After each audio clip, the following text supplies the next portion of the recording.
Hoy quiero hablarles sobre el lado oscuro de las presentaciones en PowerPoint, una forma elegante de decir por qué apestan, aburren y provocan un dolor de cabeza nuestras presentaciones. Para responder esta pregunta, en primer lugar debemos reflexionar si la presentación consiste de puras viñetas con datos o fue desarrollada siguiendo las técnicas de storytelling para contar una historia atrapante.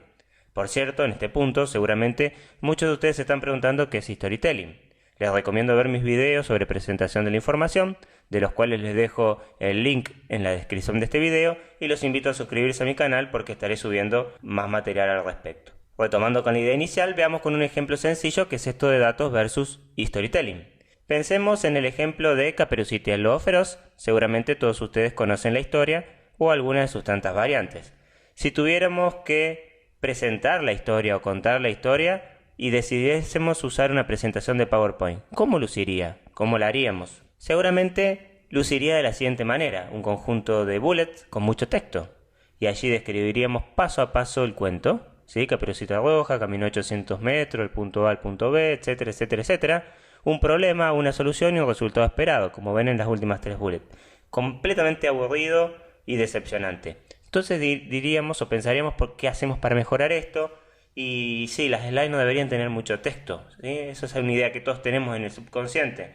Entonces, generalmente lo que decidimos es agregar una imagen. Y buscamos la imagen más fea que haya en internet y la pegamos allí. Yo encontré esta, pero seguramente ustedes pueden encontrar otra más fea aún. Y cuando pegamos una imagen fea, nos damos cuenta que abajo queda espacio para agregar algo más feo todavía. Entonces, seguramente alguien del equipo tiene los datos de avance o distancia recorrida por Caperucita a través del tiempo, y se le ocurre generar en Excel la gráfica más estándar y fea que pueda generar y pegarla allí, y entonces quedaría algo así.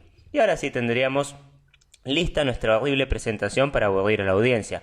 Noten que en el transcurso o en el camino de agregar imágenes también reduje la font o el tamaño de letra, por lo cual de la segunda fila para atrás nadie leerá lo que está escrito en esta slide, si es que logra mantenerse despierto. ¿Qué podemos hacer para evitar semejante catástrofe? Bien, seguir algunos consejos de Libby Spears. ¿Quién es Libby Spears? Bueno, es la autora que introdujo esta parodia del cuento de Caperucita Roja y el Lobo. Abajo les dejo el link para que exploren el trabajo original. ¿Y qué nos aconseja esta autora?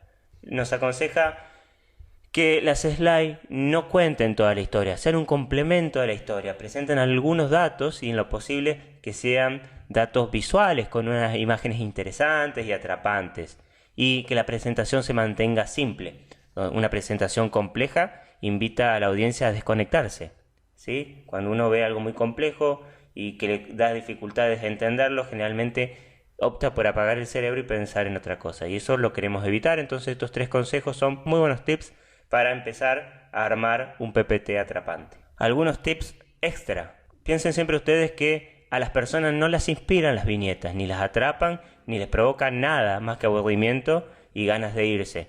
Lo que atrapa es la visual del PowerPoint. Ese es el verdadero poder del PowerPoint. ¿Por qué reflexiono yo y pienso que los PowerPoint tienden a tener muchas viñetas y mucho texto? Bueno, porque todos hemos usado PowerPoint en la universidad, ya sea para aprender como alumnos o para enseñar como docentes. Y allí le damos un doble rol al PowerPoint, ¿sí? Que es un poco un documento, un texto de estudio y un poco una presentación para llevar adelante la clase. Lo discuto en uno de mis videos que los invito a ver, que les dejé el link abajo, pero a grandes rasgos es un doble rol que le damos a los slides en la universidad y no terminan de ser una cosa ni en la otra, pero luego los heredamos a esos vicios, malos usos en nuestra vida profesional y terminamos haciendo este tipo de presentaciones que son realmente inaguantables y no atrapan a nadie. Así que bueno, los invito a ver los videos y a no cometer estos errores y a cambiar que siempre están a tiempo. Vamos a seguir con otros tips y otros elementos que nos ayudarán a cambiar. Las historias son uno de los principales elementos para transmitir conocimiento, para impactar en la audiencia, para cautivar. Las personas tendemos a recordar historias, todos recordamos buenas películas, buenos libros, etc. ¿Qué les quiero decir con esto? Si su PPT no tiene una historia atrás, si no cuenta una historia, no va a ser una buena presentación. Entonces hay que contar una historia y no hay que hacerlo con viñetas, como ya vimos, porque eso es súper aburrido y no lleva a ningún lugar. Volvemos con las historias. Las historias son recordadas por las personas recuerdan historias, se movilizan por las historias. se conectan, se compenetran con las historias. Así que es bueno usar historias, pero hay que saber contarlas. Las historias, entonces, son uno de los principales elementos que disponemos para transmitir conocimiento e impactar en la audiencia. Pero recuerden, la mejor historia no se convierte en una película taquillera o en un libro bestseller por sí sola. Necesita producción y edición, que es precisamente el problema que vimos con la historia de Caperucita y el Lobo Feroz. Es una buena historia, pero por sí sola no alcanza. Y el PPT no tiene que transmitir el texto de la historia, tiene que movilizarnos, tiene que transportarnos al lugar de la historia, tiene que complementar al presentador con las imágenes y con los elementos del PowerPoint. Lo mismo sucede con cualquier informe, presentación, tablero de comando y cualquier otro elemento que utilizamos en nuestra vida profesional. ¿Sí? Por más objetivos y detallados que sean, si no logran transmitir la información, no van a impactar en la audiencia, y si no impactan en la audiencia, nuestro trabajo es en vano.